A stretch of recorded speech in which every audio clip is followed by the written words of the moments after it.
स्पष्ट मानना है, मेरी पार्टी का मानना है, देश के प्रधानमंत्री का मानना है कि इस देश में कोई भी मुख्यमंत्री हो, मंत्री हो या प्रधानमंत्री हो, जेल में रहकर सरकार नहीं चला सकते। पहले भी कई लोगों ने मॉरल ग्राउंड पर इस्तीफा दिया है।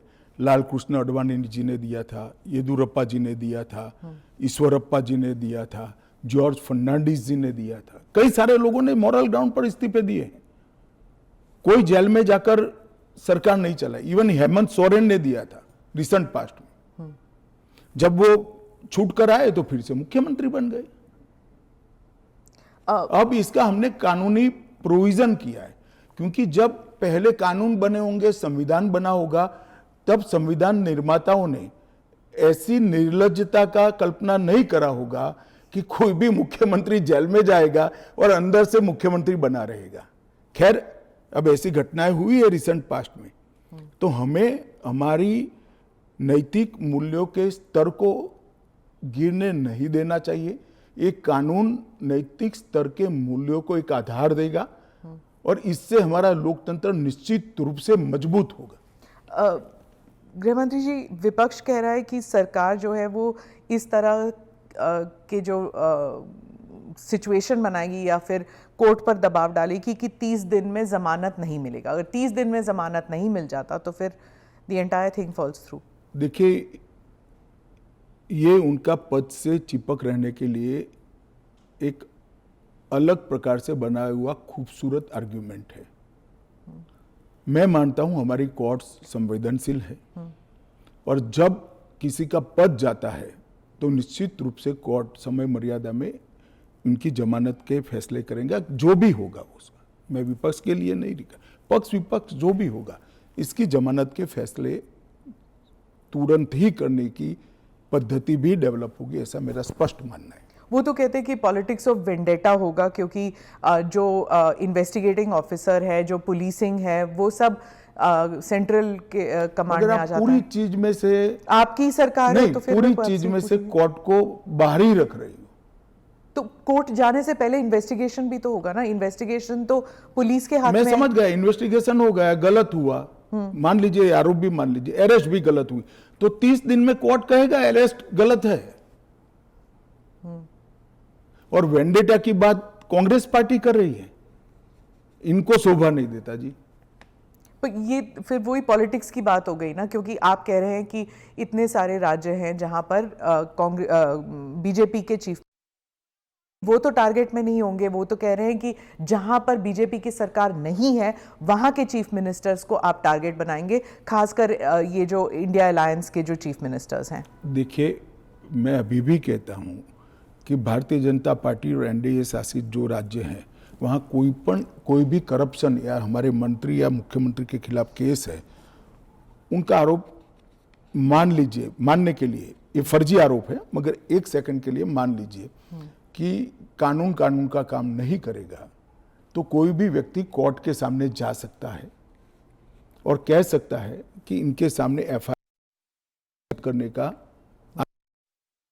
और जब उनकी सरकार थी और वो ऐसा करते थे, तब बहुत सारी जांच से शुरू हुई है। यूपीए 2 में कम से कम 12 केस में गिना सकता हूं जहां कोर्ट के ऑर्डर से सीबीआई की जांच हुई है और सारे लोग फंसे हैं।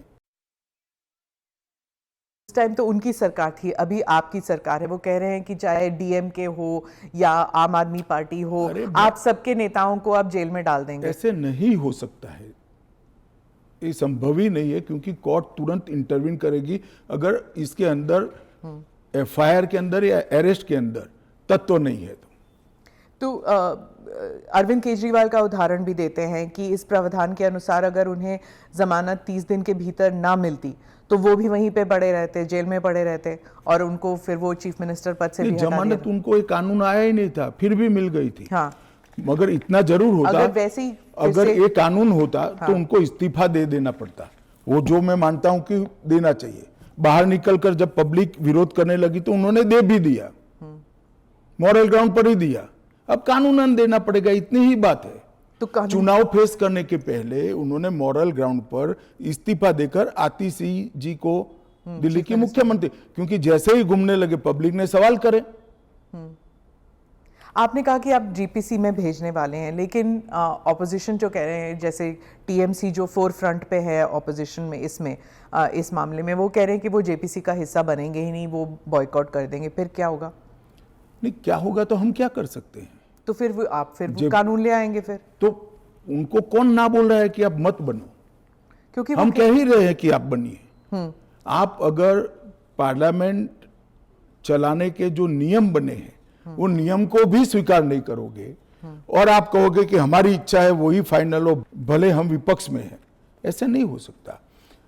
सरकार उनको मौका दे सकती है, अगर वो मौके का स्वीकार नहीं करते हैं तो हम क्या कर सकते हैं? हम तो रिसीविंग एंड पर हैं। क्योंकि वो रिसीविंग एंड पे हैं आप। निश्चित रूप से अगर जेपीसी बनाने का निर्णय होने के बाद भी वो जेपीसी का बहिष्कार करते हैं तो सरकार के पास विकल्प क्योंकि क्या? वो कह रहे हैं कि आप सिर्फ उनका स्टैंप चाहते हैं, ये तो संविधान की हत्या है ये बिल। ऐसा नहीं है।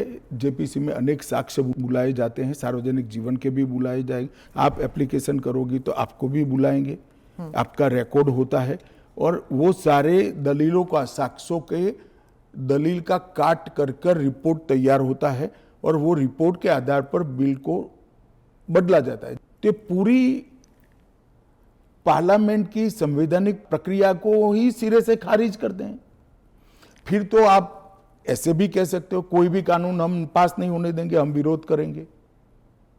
कि महत्वपूर्ण बिल है, सभी पार्टियों के सदस्यों की राय पार्टी से कंसल्ट कर एक कंसीडर्ड राय जेपीसी के सामने आनी चाहिए। और अगर जेपीसी नहीं आता, अगर वो बहिष्कार करते हैं, तब क्या होगा? तो कुछ नहीं होगा, जेपीसी अपना काम करेगी। तो कैसे काम करेगी? अगर बहिष्कार कर रहे हैं तो फिर तो पूरे ऑपोजिशन के बगैर तो मौजूदा लोग काम करेंगे। कल को आप अगर ऑपोजिशन अभी से लेकर 4 साल तक कोई काम में सहयोग नहीं होता है, देता है, तो देश नहीं चलेगा क्या? स्मिता जी, ऐसे नहीं चलता है। हम इतना ही कर सकते हैं कि उनको बोलने का मौका दे, उनको बात रखने का मौका दे। अगर वो अपनी बात रखना ही नहीं चाहते हैं, अगर बोलना ही नहीं चाहते हैं, तो देश की जनता भी तो देख रही है ना चीजों को। विपक्ष का यही कहना है कि आप हमेशा कह रहे हैं, इस बिल को लेकर कह रहे हैं कि जुडिशरी डिसाइड करेगा, जुडिशरी, लेकिन जुडिशरी में सारे केसेस इतनी लंबे तौर पर विलंबित होती हैं, नहीं चलते हैं। और एक सेकंड, जुडिशरी में बिल के केस कभी भी, मेरे अलावे किसी भी बिल का केस सुप्रीम कोर्ट में 5 दिन से ज्यादा नहीं चला है। पर ये इरिवर्सिबल हो गया ना, ये जो केसेस हो जाते हैं, अगर उनको पद छोड़ना पड़े तो ये इरिवर्सिबल हो गया ना। जमानत मिलने के बाद वो फिर से ले सकते हैं। हमारा इतना ही है कि जमानत नहीं होती तब तक आप जेल से सरकार नहीं चला सकते।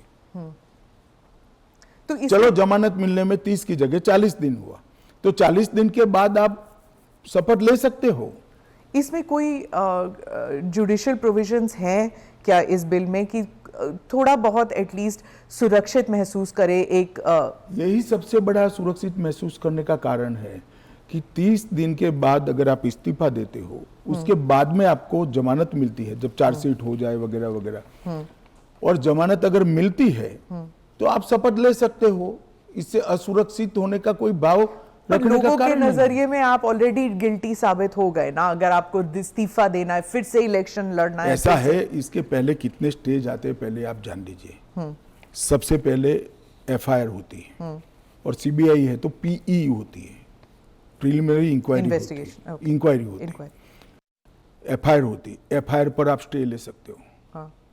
उसके बाद में आपकी पूछताछ होती है, इस पर भी स्टे ले सकते हो।